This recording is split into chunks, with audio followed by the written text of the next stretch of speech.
আসসালামু আলাইকুম। Kingdom of এরোভারাজু চ্যানেলের পক্ষ থেকে সবাইকে জানাই স্বাগতম। আশা করি সকলেই ভালো আছেন। আমরা চাই সত্য ভঙ্গুর ঘটনাগুলি সকলের কাছে তুলে ধরতে।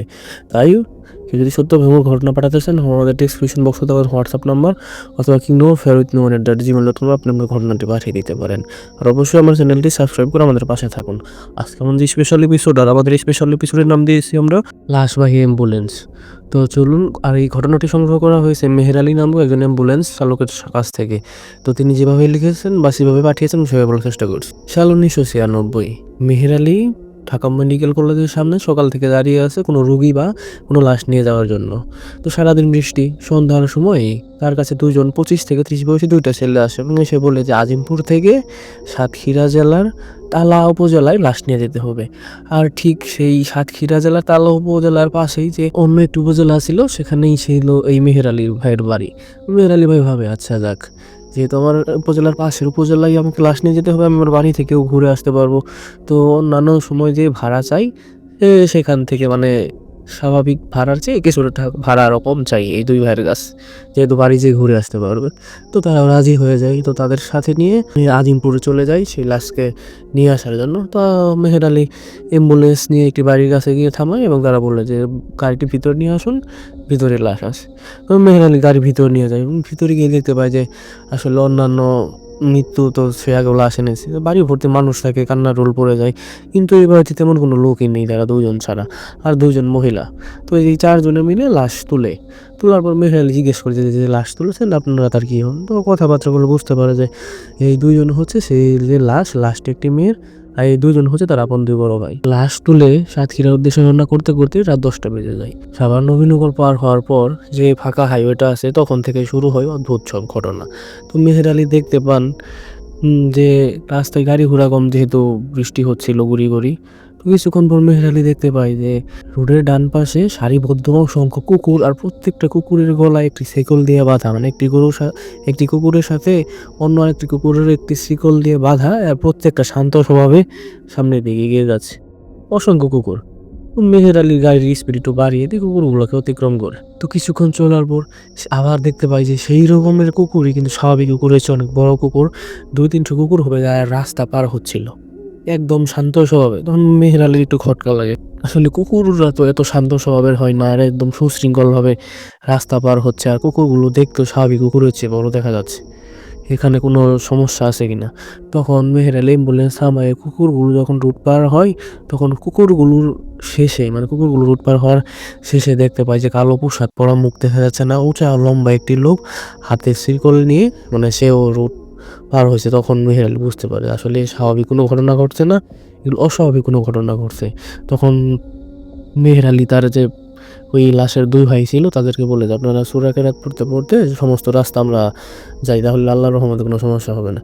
মেহের আলী আবার গাড়ি স্টার্ট করে, মানে অ্যাম্বুলেন্স স্টার্ট করে আবার সামনের দিকে চলতে থাকে। হঠাৎ করে মেহের আলী মানে দেখতে পায় যে সামনের দিকে অসংখ্য কাক, এত পরিমাণ কাকের সমাগম যে সামনে কিছু আর দেখা যাচ্ছে না, সামনের রুট, সামনে কি আছে না আছে। তখন মেহের আলীর একটি কথা মনে পড়ে যে মেহের আলী একসময় এক ইমামের সাথে কথা হয়। তখন সেই ইমাম সাহেব তাকে বলে, তুমি যেহেতু অ্যাম্বুলেন্স চালাও, বিভিন্ন সময় বিভিন্ন কিছু করতে পারে, তুমি যখন রাস্তায় কোনো বিপদ আপদ এরকম যদি দেখতে পাও, তাহলে অবশ্যই লাশের সাথে যদি কেউ থাকে বলবা যে লাশকে যেন তারা কোনো অঙ্গ দিয়ে স্পর্শ করে রাখে। তখন মেহের আলী সেই দুই ভাইকে বলে যে আপনারা আপনার বোনের, মানে সেই লাশের দুই হাত ধরে বসুন, ইনশাল্লাহ দেখবেন যে এই বিপদ থেকে হয়তো আমরা রক্ষা পেয়ে যাবো। তো যেই কথা সেই কাজ। তো সে দুই ভাই তাদের যে মৃত বোন আছে তার 2 হাত ধরে সেখানে গিয়ে বসে। তো কিছুক্ষণ পর হঠাৎ করে সেই কাকগুলো হঠাৎ করে হাওয়া হয়ে মিলিয়ে যায় বা দূরে কোথাও চলে যায়। তো মেহের আলী আবার চলতে থাকে, নির্দিষ্ট একটি জায়গায় যায়, গিয়ে দেখতে পাই যে রোডের পাশে একটি ধাবা বা ছোট দোকান আছে, চায়ের দোকান, আর পাশে হচ্ছে পুকুরের, মানে মাছের ঘের। তো 2টা-3টার মতো তখন বাজে, আশেপাশে তখন দোকানও নেই, মানে একটা দোকানই হাইওয়েতে। তখন সেই দোকানের পাশে অ্যাম্বুলেন্স থামাই, মেহের আলী নামে এবং তার যে মৃত লাশটার যারা দুই ভাই ছিল তারাও নামে। নেমে একটু তারা ফ্রেশ হয়ে মেহের আলী চা নেয় বিস্কুটটা, এবং তাদেরকে অনেক রিকোয়েস্ট করে যে আপনারা কিছু খান, কিন্তু তারা দুজন কিছুই খায় না, এমনি বসে থাকে। তো মেহের আলী সেই চাওয়ালা দোকানকে জিজ্ঞেস করে যে ভাই আপনি এত রাতে মানে এখনো দোকান খোলা রাখেন, আশেপাশে তো কোনো দোকানও নেই। তখন সেই লোক বলে যে মাছের ঘেঁটি দেখছেন, মূলত আমি এটার পাহারা দিই। তো যেহেতু পাহারা দেই হাইওয়ে রোডের পাশে, তাই ছোটো একটু দোকানও খুলে রেখেছি, যে গাড়ি থেকে যারা গাড়ি চালায় ক্লান্ত হলে আমার এখানে আসবে, সে একটু চা পান খাবে, আর আমার এই ফাঁকে মাছের ঘেরও পাহারা দেওয়া হয়ে যাবে। তো সেখান থেকে এক ভাই অ্যাম্বুলেন্সের কাছে যায়, এসে চিৎকার করে ওঠে। তখন তো সবাই দৌড়ে যায় যে অ্যাম্বুলেন্সের কাছে, যে কী হয়েছে। গিয়ে দেখে যে তাদের বোনের লাশ নেই। তারা দুই ভাই তো পাগলের মতো হন্তদন্ত করে খুঁজতে থাকে যে তাদের লাশ কই, তার বোনের লাশ কোথায় চলে গেল। তখন তারা দেখতে পায় যে হঠাৎ করে এক ভাই দেখতে পায় মাছের যে ঘের ছিল, সেই ঘেরের উপর মানে সেই পুকুরের উপর লাশটি এক হাত উপরে মানে ভাসছে। এটা দেখে তো সেই ভাই মানে ছোট ভাই, সে ছোট পানিতে লাফ দেয়, মানে সেই পুকুরে লাফ দেয়। পুকুরে লাফ দিয়ে তার বোনের লাশকে ধরতে যায়, কিন্তু তার বোনের যে লাশ সেটা ধরতে পারে না, অন্যদিকে চলে যায়। তো এটা দেখার পর বড় ভাই যে আসলো সেও পুকুরে লাফ দেয়। তখন সেই দোকানদার মানে সেই চায়ের দোকানদার বলতে থাকে যে ভাই আপনারা দয়া করে পুকুর থেকে উঠে আসেন, আপনাদের বোনের লাশ কিচ্ছু হবে না, আপনারা তাড়াতাড়ি উঠে আসেন, নয়তো আপনারা বিপদে পড়ে যাবেন।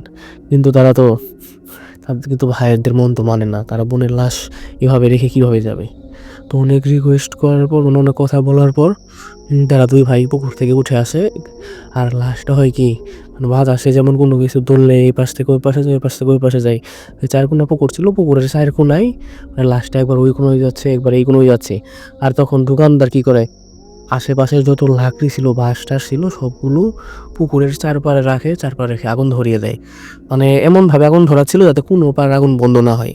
আর তখন সেই দোকানদার এই দুই ভাইকে আশ্বস্ত করে যে কিছুক্ষণ পর একটি হুজুর তাহাজ্জুদের নামাজের জন্য মসজিদের দিকে এগিয়ে যাবে, তো আপনারা কিছুক্ষণ অপেক্ষা করি, সে আসলে হয়তো এটার সমাধান করে দিতে পারবে।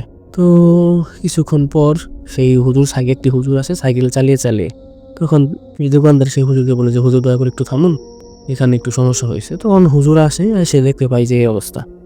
তখন হুজুর সেই দুই ভাইকে বলে আচ্ছা তোমাদের বোন তাই তো? তখন সেই দুই ভাই বলে হ্যাঁ আমাদের বোন। যে তোমাদের বোন কীভাবে মারা গেছে তোমরা আমাকে একটু বলো তো। তখন সেই দুই ভাইয়ের মধ্যে এক ভাই বলে যে আমাদের বোন আজ আত্মহত্যা করেছে। তো তখন সেই হুজুর বলল আচ্ছা তোমার কী হয়েছিল সম্পূর্ণ ঘটনাটা আমায় খুলে বল। তখন সেই এক ভাই বল, তখন সেই দুই ভাইয়ের মধ্যে এক ভাই মানে বড় ভাই সে বলতে থাকে যে হুজুর 3 বছর আগের কথা, আমার ছোটো বোনের বয়স তখন 12 বছর। তো আমাদের বাড়ির পাশে গ্রাম ছিল, তো আমাদের ছোটো বোন আরও এলাকার অনেকের সাথে বিলে নামতো, খেলাধুলা করতো, গ্রামের পোলাপানরা আর কি যেরকম স্বাধীনতাভাবে জীবনযাপন করে আর কি। এবং ছিল ভাদ্র মাস, তাল পেকে তাল গাছের নিচে পড়ে থাকে। তো পোলাপানরা যারা যারা ছিল তারা বিভিন্ন তাল গাছের নিচে যায়, তাল কুড়োয় এবং শাপলার ফ্যাট বা শাপলা ফুল এনে আমি খেলাধুলা করি। তখন আমার মা একদিন আমার ছোটো বোনকে বলে আচ্ছা সবাই তো তাল কুড়ায়, তুই কি তাল কুড়াতে যাবি না নাকি যাস না? সবাই তাল আনে, তুই তো একটা তাল বাড়িতে কুড়িয়ে আনতে পারস না।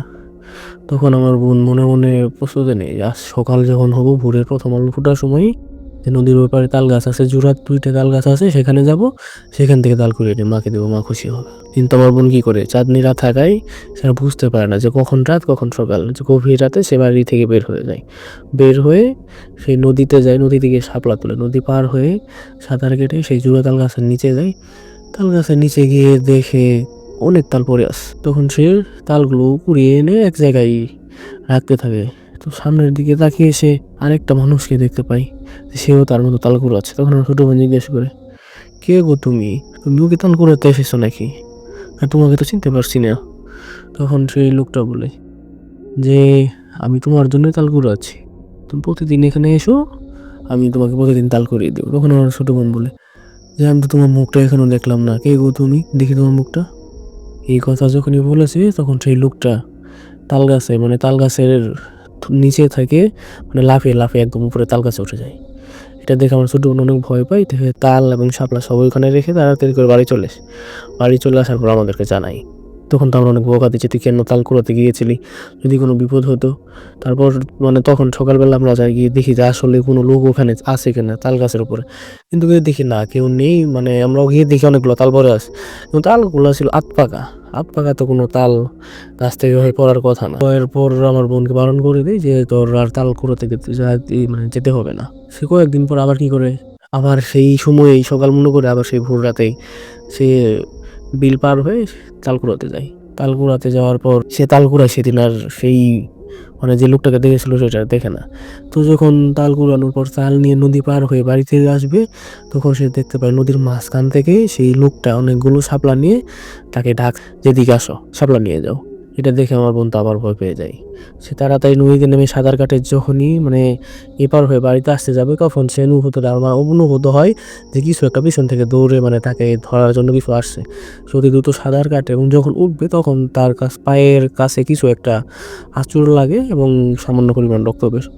তো সে বাড়ি চলে আসে, তারপরে সে আমাদের বলে। তো সেদিন থেকে তাকে আর আমরা চোখে চোখে রাখি, মানে সে সেদিন নিজ থেকে আর তালপুরাতে যাওয়ার ইচ্ছা তার কাছ থেকে চলে যায়। কিন্তু হয় কি, তো কয়েকদিন পর একদিন রাতের বেলা বড় ভাই হঠাৎ করে কিছু একটা শব্দ পেয়ে ঘুম ভেঙে যায়। ঘুম ভেঙে দেখতে পারে যে দরজা খুলে তাদের যে ছোটো বোন সে কই যেন যাচ্ছে। তো তাকে ডাকি, মা বাবাকে ওটাকে তুলি যে দেখো আবার তোমার মেয়ে কই যেন চলে যাচ্ছে। তাকে পিছন থেকে ডাকা হলে কি কোনো মানে তার কথা শোনা বা কোনো ভ্রুক্ষেপ নেই, সে জায়গা ধারে চলছেই।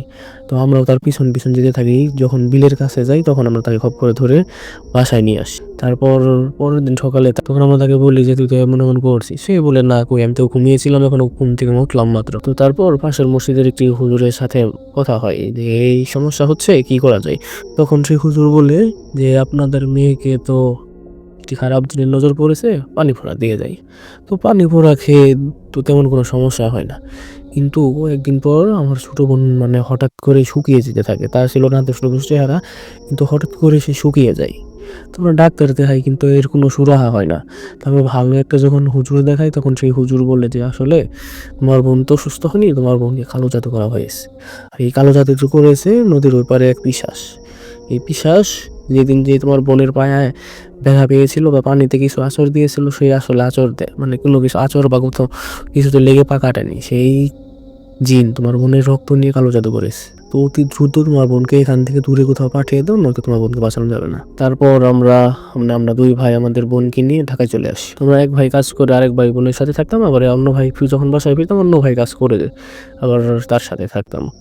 তো আমাদের দুই ভাইয়ের আদরেরই হচ্ছে আমাদের ছোটো বোন। কিন্তু আমাদের ছোটো বোনের মাঝে মধ্যে এমন পরিমাণ শরীর ব্যথা, মানে তার তীব্র কষ্ট হতো। কেমন কষ্ট হতো তা আমরা ঠিক মতো ভাষায় প্রকাশ করতে পারবো না। সে সবসময় বলতো যে এমনভাবে বেঁচে থাকার চেয়ে মরে যাওয়া অনেক ভালো। এই কষ্ট সইতে না করে আজ আমার বোন আত্মহত্যা করেছে। তো এই কথা সব কিছু হুজুরকে বলার পর হুজুর বলে আচ্ছা ঠিক আছে, আপনারা আতঙ্কিত হইেন না, আচ্ছা আমি কিছু একটা করার চেষ্টা করছি। তো তখন হুজুর কিছু পড়ে পানিতে মানে সেই পুকুরের চতুর্পাশে ফু দেওয়ার পর হুজুর বলে যে ফজর আজান পর্যন্ত আমরা আমাদের এভাবে অপেক্ষা করতে হবে।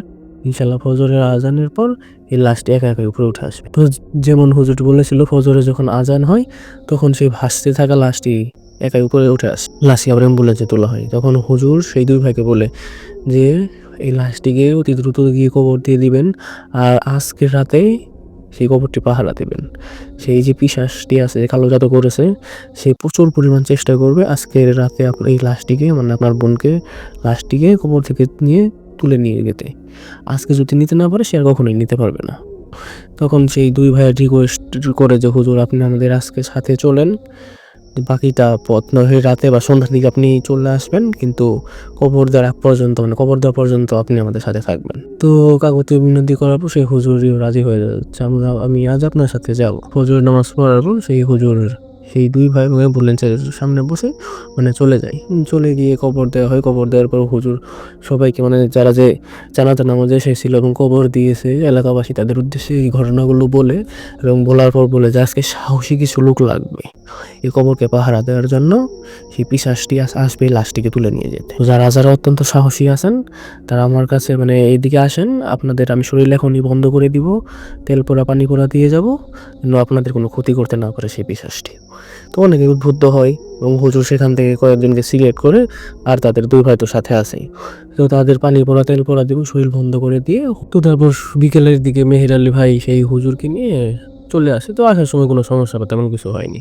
তো কিছুদিন পর মেহের আলী আবার বাড়িতে যায়, মানে একটি কাজে বাড়িতে যায় এবং বাড়ি ফিরে আসার সময় পরে মনে হতে থাকে যে আচ্ছা তখন যে এই দুই ভাইয়ের সাথে এসেছিলাম সেই মেয়েটির লাশ নিয়ে। তো তারপর তো তাদের কোনো খবর বা কোনো কী হলো আমি তো আর জানতে পারিনি। তো মেহের আলী ভাই অ্যাম্বুলেন্স নিয়ে কোনোভাবেই সেই বাড়িতে যায় এবং গিয়ে সেই দুই ভাইয়ের সাথে দেখা হয় এবং তাদের অবস্থা জানতে চাই। যে সেই দুই ভাইকে মেহের আলী ভাই বলতে থাকে যে আচ্ছা সেদিন তো রাতে কোনো সমস্যা হয়েছিল কি? তখন সেই দুই ভাই বলে যে সেদিন রাতে আমরা সহ আর অনেকেই তো আমাদের জন্য হুজুর ঠিক করে রেখে গিয়েছিল কবর পাহারা দেওয়ার জন্য। ঠিক রাত 11টার সময় ভারী বৃষ্টি শুরু হয় এবং সেই সাথে প্রচুর পরিমাণ বজ্রপাত হয়। তো যারা ছিল অনেকেই চলে যায়, কিন্তু আমাদের বোনের কবর রেখে তো আমরা দুজন আর যেতে পারি না। তো আমরা দুইজন সেই কবরের পাশেই ছিলাম। রাত 2টা-3টার দিকে আসে, মানে সেই কুকুরের যে দেখেছিলাম রাস্তায় বড় বড় কুকুর, সেই শত শত কুকুর কবরের আশেপাশে ভরে যায় এবং সেই যে কালো পোশাক পরে একটি ব্যক্তি ছিল উঁচা লম্বা, সেও আসে। কিন্তু আমরা তখন মানে অনুভূত করতে পারি যে কোনো এক শক্তির কারণে বা কোনো কিছুর কারণে সেই কুকুরগুলো বা সেই যে পিশাচটা ছিল কালো পোশাক পরা সেই দিকে আসতে পারছে না। আমাদের মনে হচ্ছিল বা আমরা অনুভূত করছিলাম যে ভালো কিছু জিন হয়তো আমাদের কবরের আশেপাশে আসছে। আর সেই পিশাচগুলো মানে সেই পিশাচের সাথে আসা যে কিছু জিনও ছিল, তারা আশেপাশে যে গাছের ডাল ভাঙছিল, রাগে রাগে কসকস করছিল এবং আশেপাশে বড় বড় গাছের ডাল ভাঙছিল। আর এভাবেই সারা রাত চলতে থাকে। যখন ফজর আজান হয় তখন সব আবার স্বাভাবিক হয়ে যায়। সেই কুকুর এবং সেই কালো পোশাক পরা যে জিন বা পিশাচ যাই বলি না কেন, তারাও সেখান থেকে চলে যায়। তারপর আমার বোনের কবরের সাথে বা তারপর কোনো সমস্যা আমাদের সাথে হয়নি। তো এই ছিল সেই মেহের আলী ভাইয়ের পাঠানো ঘটনাটি যদি ভালো লাগে অবশ্যই আমাদের চ্যানেলটি সাবস্ক্রাইব করবেন। আর কারো কাছে যদি সত্যভঙ্গ ঘটনা থাকে তাহলে অবশ্যই আমাদের কাছে পাঠিয়ে দিন। আমরা চাই সত্যভঙ্গের ঘটনাগুলো সকলের কাছে তুলে ধরতে। তো আজকের মতো বিদায়, আবার ফিরবো কোনো ভয়ঙ্কর কাহিনী নিয়ে আপনাদের মাঝে।